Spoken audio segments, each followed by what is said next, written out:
Well, hello and welcome back to News of the World. The news for the latest goings-on in the little corner of the universe that we call home. First, the weather with Ash, and on today's docket is Dededo in Guam. Take it away, Ash. Thank you, Noodle. Today's weather in Dededo, as of 6 a.m. local time on the 21st of September, 2021, is a warm but pleasant 27 degrees Celsius, but with high humidity and plenty of precipitation. Rain and thunderstorms are to be expected throughout the week, but temperatures will stay around the same, anywhere between 26 and 30 degrees Celsius. That's all we have for tonight's weather report, so I'll turn it back over to Seamus to start us off with tonight's stories. Thank you, Ash. Now that we've heard today's weather, we'll be taking a look at events from around our world. Before we begin, a brief summary of what we will be reporting. First, we'll be discussing the tragic deaths of 2 Texas school teachers, and how their deaths have led to a new mask mandate in one Texas school district. Following this, we'll be discussing the ongoing pandemic, and new discoveries that are being made that could help long-term patients. From there, we'll be turning to a story regarding Prince Andrew and an impending civil case. And finally, we'll see how over 200 environmental activists were murdered in a single year. To begin, we'll be taking a look at the Texas school district and learning what tragedy befell 2 teachers. It was the end of August in Connolly Independent School District in McLennan County. School is in session and tragedy befell the schools. 2 teachers met their ends at the hands of COVID-19. David A. McCormick, age 59, passed on the 24th of August 2021. Natalia Chancellor, aged 41, passed 4 days later on the 28th of August 2021. Their deaths the catalyst for a major change for the Texan school district. After shutting down on the 31st of August and reopening following Labor Day, the district has mandated that any person in any school or district building must don a face mask. In an email sent to both parents and employees, Connolly ISD Superintendent Wesley Holt said, quote, "As educators, it is our duty to keep our students safe and healthy. We feel instituting a mask mandate is a step towards doing this." This email included a message from Waco-McLennan County Health District, which said, quote, "We are at a critical point for hospital capacity and must take action to curb the spread of this disease. The most effective way for you to have an immediate impact within your schools is to drastically increase the use of face masks." This message was sent after having seen the daily cases, hospitalizations, and deaths from COVID-19 higher than at any point previous in the pandemic. Unfortunately, this decision to mandate masks to ease pressure on the hospital system and to save lives does not come without conflict. In May, Texas Governor Greg Abbott signed an executive order banning all mask mandates for the state of Texas, an order that many school districts have opted to go against. This at the risk of legal actions, as Texas Attorney General Ken Paxton declared on Facebook that he would take legal action against any school district that defies the order. To the friends and families of David A. McCormick and Natalia Chancellor, we here at PANR offer our most sincere condolences. We must continue our look into COVID-19. My colleague Noodle will be discussing some promising news for long COVID patients who are suffering symptoms long after the disease has run its course. Over to you, Noodle. Our sincerest apologies indeed. Fortunately, we have some amount of hopeful news for the ongoing COVID-19 pandemic. For many who survive the disease, COVID-19 remains a blight on their body, crippling their memory, their breathing, and dampening their quality of life. It's no wonder that the researchers have been hard at work to find the cause for these long-haul COVID patients' symptoms to put an end to their suffering. And researchers from the University of Arkansas for Medical Sciences may have just found what they were looking for in the form of an antibody. This antibody is proving most troublesome to a necessary enzyme to the immune system called angiogenin-converting enzyme 2, or ACE2.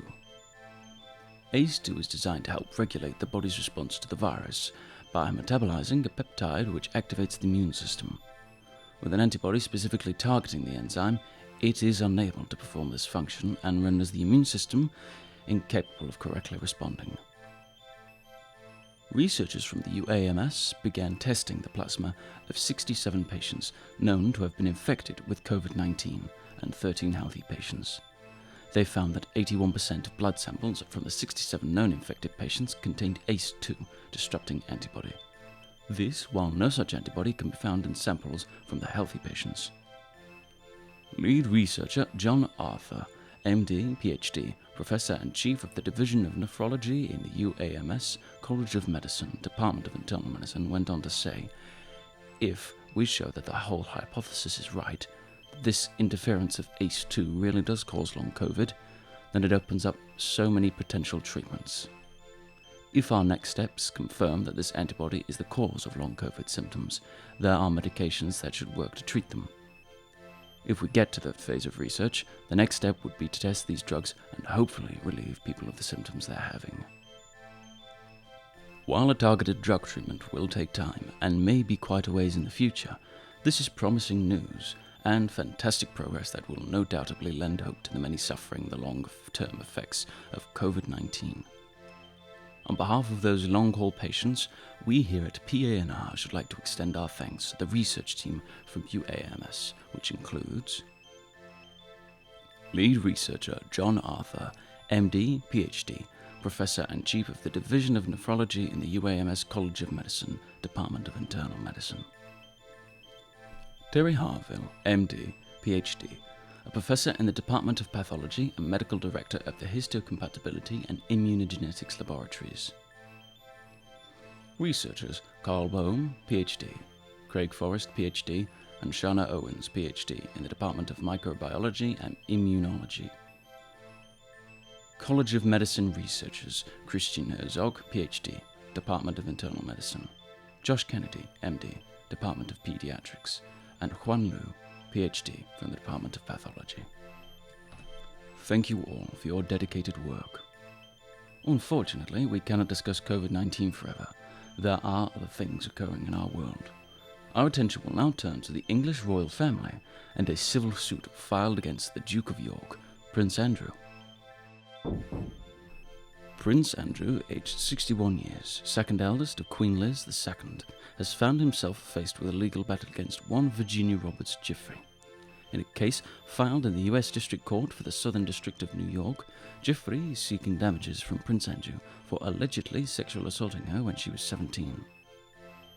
Though this civil case cannot proceed unless Prince Andrew has served his papers. Serving Prince's papers was something of a challenge.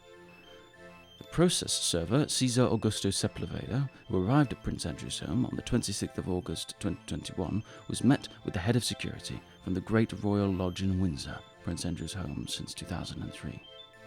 The head of security told Sepulveda not to accept service of any court processes, nor to allow anyone with such intent to serve legal documents onto the grounds, going on to say that such any documents would not be forwarded to the defendant or his legal team.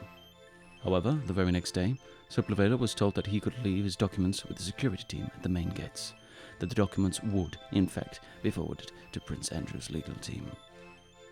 There is some dispute, however, regarding the forwarding of these documents, as, over a telephone hearing, attorney Andrew B. Bettler argued that Prince Andrew was not properly served. While potentially a valid claim, U.S. District Judge Lewis Kaplan said it was a mere technicality, and that he could, and would most likely, order the suit served under U.S. law, thus allowing the case to proceed.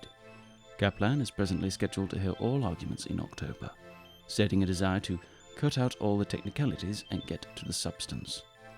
This case could find itself dragging through the courts for years to come. It will be interesting to see if the results unlearn the truth of the matter. Now I'm afraid we must move on to a more terrifying story of environmentalists and murder. Here's Seamus with the report. Thank you, Noodle. And yes, terrifying, I think, is the right word indeed. How 227 individuals were murdered in 2020 for nothing more than defending our shared planet. And, more often than not, for the sake of the greed of men and women. For the second year in a row now, a record number of environmental activists have been murdered, calling out the destructive practices of companies that would exploit their local environments and leave their land, leave our world wanting. With nearly 30% of each of these murders linked to the exploitation of resources and nearly 1/3 of all cases being the murders of indigenous people. Among these cases, the logging industry has been linked to the most murders at 23 deaths. By country, the highest body counts go to Colombia, Mexico, and the Philippines with 65 deaths, 30 deaths, and 29 respectively. And for all of these cases that could be linked back to an alleged killer, 12 were killed by police, 18 by armed forces. Militia and guerrilla groups were responsible for 30, and contracted killers, or hitmen, carried out 89 of the murders. At a time when the world is on the brink of climate destruction, where we find ourselves on the precipice of extinction by our own hands, it is inconceivable to me that the greed of such short-sighted people should strike fear into the hearts of those who would defend our world, should threaten us all as they bring us closer and closer to the cliff's edge. The United Nations has affirmed the human right to a safe and healthy and sustainable environment, and organizations and communities are calling on governments to protect that right. And unfortunately, we're nearly out of time, and I cannot go into any more detail than I have. Though I should like to remind everyone that PANR's News of the World is researched roughly 1 week before production. New information and details regarding any story reported here may have already come up. I highly recommend that you check our sources in the description below and consider our reports with other broadcasts for a more complete understanding of events. Now before we go, we do have a new segment for this week, one that you may find most useful. Isn't that right, Noodle? Yes, we do have a new segment we wanted to try this week. Interesting trivia facts can go a long way from time to time, so I do hope you learn something new. Maybe even use it in a pub quiz. Today's fact is, the word muscle comes from a Latin term meaning little mouse. Muscle coming from the Latin musculus meaning little mouse, as the ancient Romans thought flexed bicep muscles resembled a small mouse. Here are some notable deaths, however, that have occurred in the past week, as we need to keep on top of what is happening around us. Unfortunately to say, we have lost these wonderful people. Sir Clive Sinclair, the person who invented the pocket calculator, died on the 16th of September. Norm MacDonald, a comedian known for his role as the Weekend Update anchor on Saturday Night Live, died on the 14th of September. Ben Best, the creator of Eastbound and Down, died on the 13th of September. We here at the team want to give our condolences to the family and fans of these wonderful people. And we also want to give our condolences to you, the viewers, if you have lost anyone dear to you. We are so very, very sorry for your loss. With that, I'm afraid that's everything we have time for. Seamus, if you wouldn't mind signing us off. I should like to thank you all so much for tuning in. My name was Seamus Sykes, and I was joined by Noodle. Good night. And by Ash. Good night. Until next time, we wish you all the very best. And, if you're still out there, good luck.